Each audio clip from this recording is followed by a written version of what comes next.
Caterpillar 10.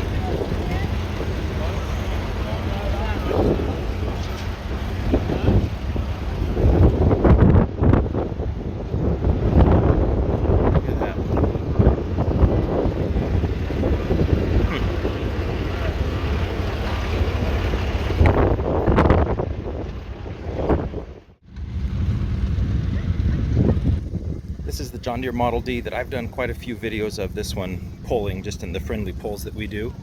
It has the modified pulling hitch back here. I think I've showed you that before. Anyway, really powerful puller, a lot done to this engine. It puts out far more horsepower than an original D ever did. It's a little MT.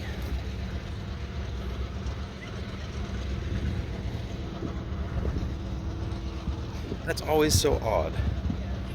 The MT, the front tire is just off just a little bit. I need to announce a driver's meeting now. Here's another D. 100-year anniversary of the D. So it's exciting. One thing that's interesting, so you'll notice this D just has the normal, just kind of, I don't know if it's service brake is the right word, but it has the D, just the one single brake, compared to this D over here. This one has independent brakes, turning brakes for each wheel. So this is your brake for your right wheel, and this is your brake for your left wheel. So that's an example of turning brakes on a D. Here we have, this is a pretty cool tractor. So this one, this International WD-9 or McCormick WD-9, whatever. I believe this one on this side starts on a carburetor with gas, and then everything on this side of the engine is your gas side, but then over here on this side you can switch it over after you get it started on gasoline. You switch it over to diesel. So here's your injection pump and everything there. So that was, you know, John Deere, they messed around with the pony motors and that worked. McCormick, their method was to, or International, their method was to start the same engine on gas and then switch it over to diesel. Both are rather complex, but it's kind of interesting to see the different approaches to the same problem. Then here, this is a 730. This one is an electric start.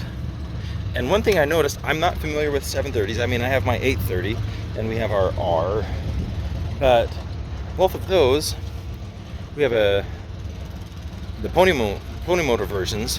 They start, you know, you have your compression release levers right here, and also your pony motor engagement levers. This one, this 730, I notice it's an electric start, but it doesn't have any compression release. And even my dad's 830, even though it's an electric start, it still has your compression release lever. So I don't know if you guys are smarter than me. Help me out. Does the 730 diesel electric start, does it not even have a compression release feature at all? Or am I just not seeing it? Either way, 730 is a beautiful tractor. It's Farmall 706. The thing I love about these big diesels is that you have your injection pump here, but then I love seeing just the organization of all of the injection lines coming up here and feeding each one of the individual injectors. Really cool.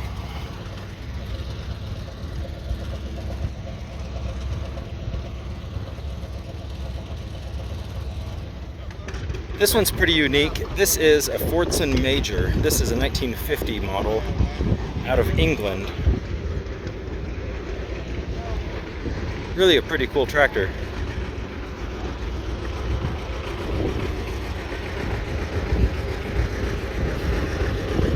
I talked to Tyson, and he said that this thing was in pieces when he bought it. So he basically had to piece this thing all the way back together, the engine on it. But you can see the injection pump right here.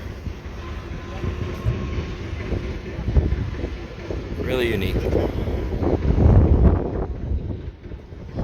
This is a pretty cool tractor. It's called a Power Horse. I don't know how familiar people are with these, but they are driven with reins, just like you would a horse. So these are your steering clutches, and it's for the farmer who wanted to switch from a horse to a tractor, but all of his equipment was still horse-drawn.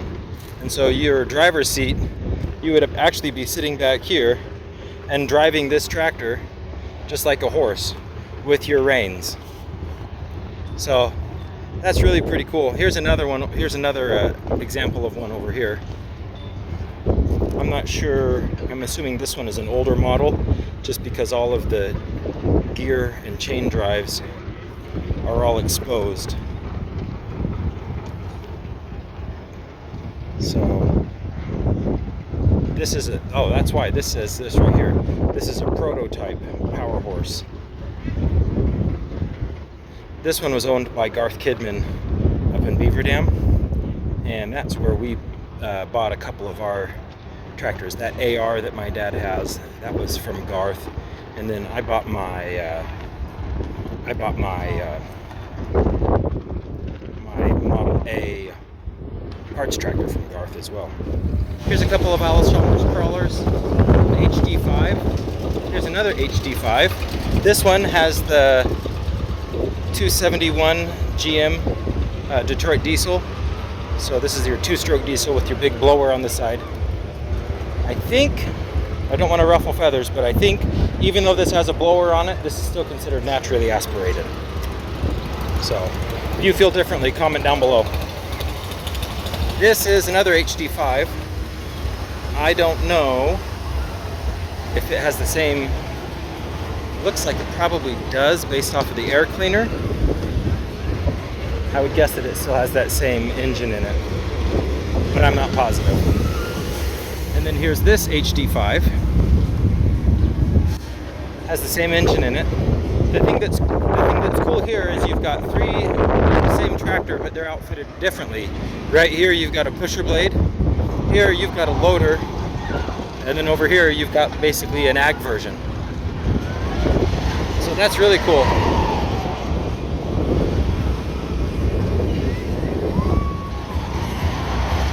The way I always think of 8Ns and 9Ns, they may not be the most exciting tractor for me to drive, but they are, in my mind, one of the more important tractors just because they were small, compact, pretty advanced when it comes to their 3-point hitch on them, and they just did a good job. They did the job right and got it done.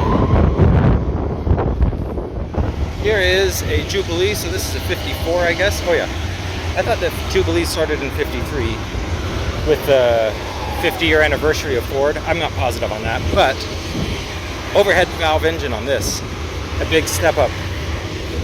Probably went from 18 horsepower on that guy-ish to maybe 30. Someone fact checked me on that. Farmall Super A. A little bit later than the normal A. You can see it's got an updated ignition from a magneto. This is up to a distributor. I don't know internally on the engine if there's any difference between an A and a Super A. But this is a Farmall M. Really a beast when it comes to pulling in my mind. They always gave a John Deere A a good run for its money. To that end, we have a little Minneapolis Moline R. I believe this has been in this family for a long time. But it has a cool sickle bar mower on the side, and there's your hydraulic pump. So I think that hydraulic pump running off of the camshaft, or excuse me, the crankshaft, is probably live power. And then look at this old Caterpillar, 1932 Caterpillar Model 10. Super narrow tracks on it. I believe this is a gas engine. Yes, flathead 4-cylinder gas engine. Oftentimes you just think of diesels when you think of Caterpillars, but these early ones, gas. Next to it is this 1930 W30.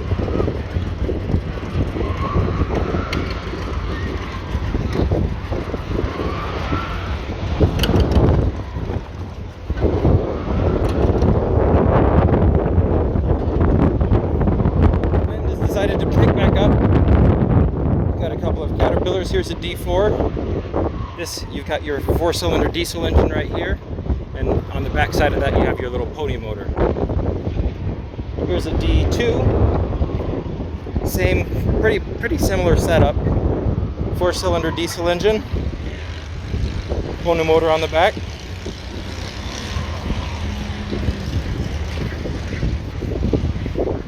Here's a mid-50s 720. It is all restored, and you can see that this one has been converted to electric start. Where your pony motor would have sat right here on a 720 diesel. Now that's electric start. Really nice tractor.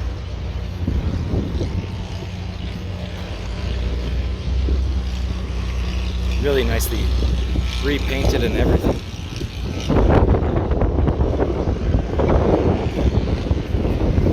And then a Caterpillar D8. Look at this. So this, your pony motor sits right here. You've got a 2-cylinder pony motor, probably about the same size as a John Deere LA. Maybe puts out a little bit more power.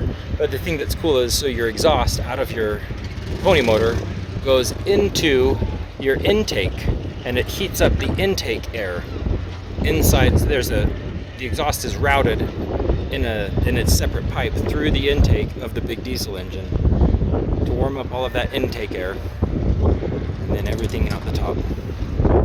This is just a naturally aspirated, no turbo on this thing. But massive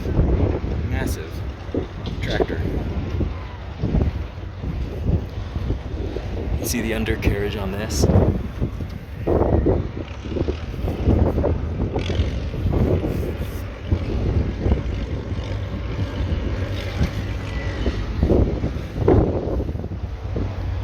There's the injection pump. And then these must be your push rods for your valves. Must be enclosed inside of those.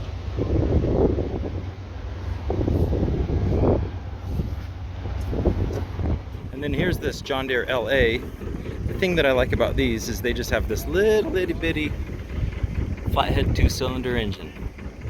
It's a vertical orientation rather than the horizontal like all of the other letter tractors. So I guess technically that's I guess the M is also vertical, but it's overhead valves rather than this little flathead. There's a little Model B, a beautiful tractor. This one will be nice and loud because it has a straight pipe on it. Not sure if I'm a fan of that, but to each his own. Here is hand start. The thing I like is on the back side of this hand start, you have your finger grooves. Makes gripping onto that really nice and easy. Okay, they're getting ready to start here, but I'll show you this last Massey Harris 44. This is the version that has a 6-cylinder, flathead 6-cylinder. I think that's a Continental engine, but I'm not sure. Really cool.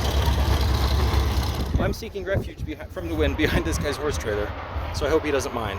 But thanks for joining me for another week, and I will see you next week with another video.